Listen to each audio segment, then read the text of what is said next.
بسم الله الرحمن الرحيم. الرحمن علم القرآن، خلق الإنسان علمه البيان.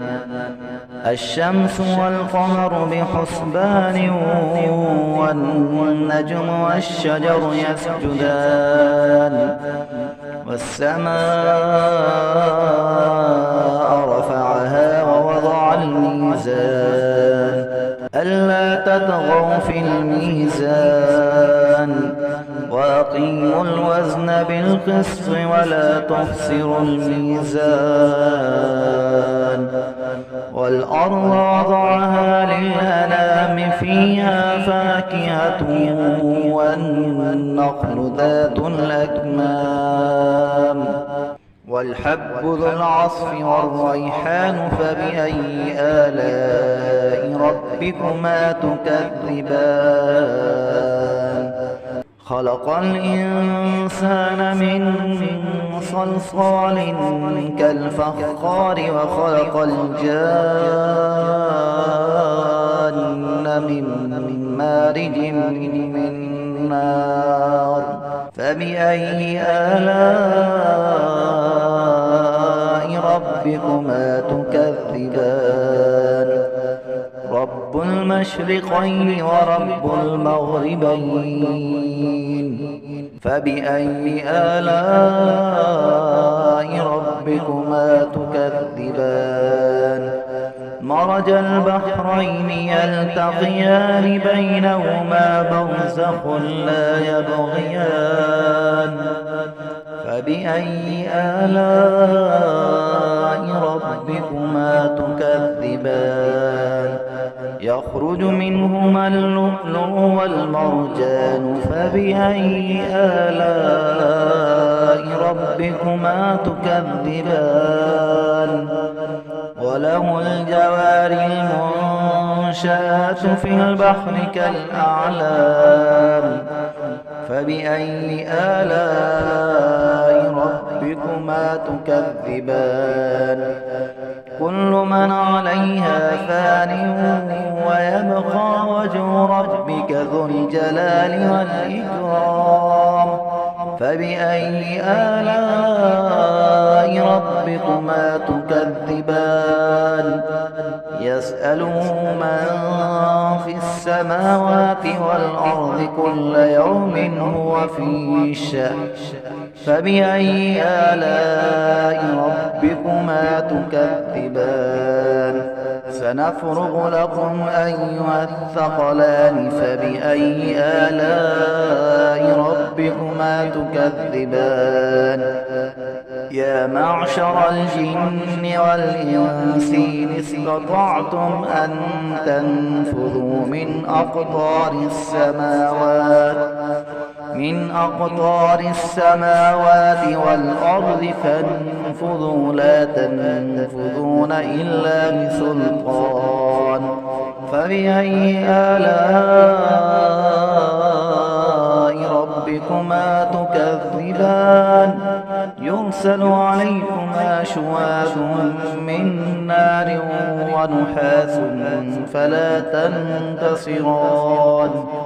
فبأي آلاء ربكما تكذبان؟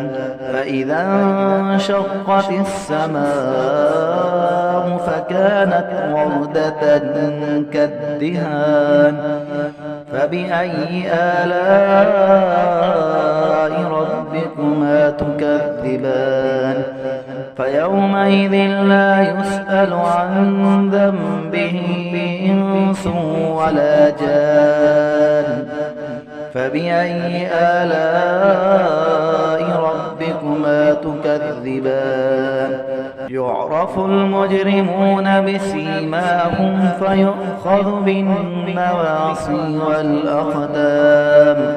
فبأي آلاء ربكما تكذبان؟ هذه جهنم التي يكذب بها المجرمون، يطوفون بينها وبين حميم آن فبأي آلاء ربكما تكذبان ولمن خاف مقام ربه جنتان فبأي آلاء ربكما تكذبان ذواتا أفنان فبأي آلاء ربكما تكذبان فيهما عينان تجريان فبأي آلاء ربكما تكذبان فيهما من كل فاكهة زوجان فبأي آلاء ربكما تكذبان متكئين على فرش بطائنها من استبرق وجنى الجنتين دان فبأي آلاء ربكما تكذبان فيهن قاصرات الطرف لم يطمثهن إنس قبلهم ولا جان فبأي آلاء ربكما تكذبان كأنهن الياقوت والمرجان فبأي آلاء ربكما تكذبان هل جزاء الإحسان إلا الإحسان فبأي آلاء ربكما تكذبان ومن دونهما جنتان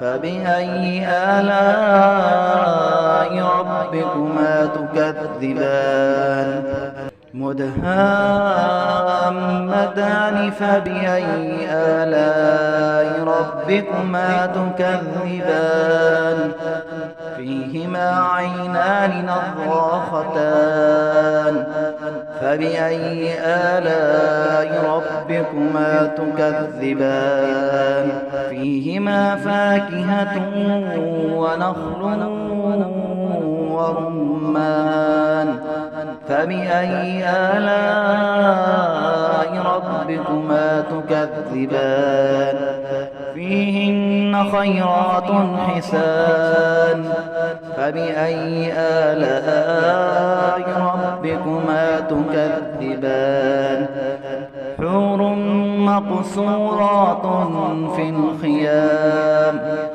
فبأي آلاء ربكما تكذبان لم يطمثهن إنس قبلهم ولا جان فبأي آلاء ربكما تكذبان متكئين على رفرف خضر وعبقري حسان فبأي آلاء ربكما تكذبان تبارك اسم ربك ذي الجلال والإكرام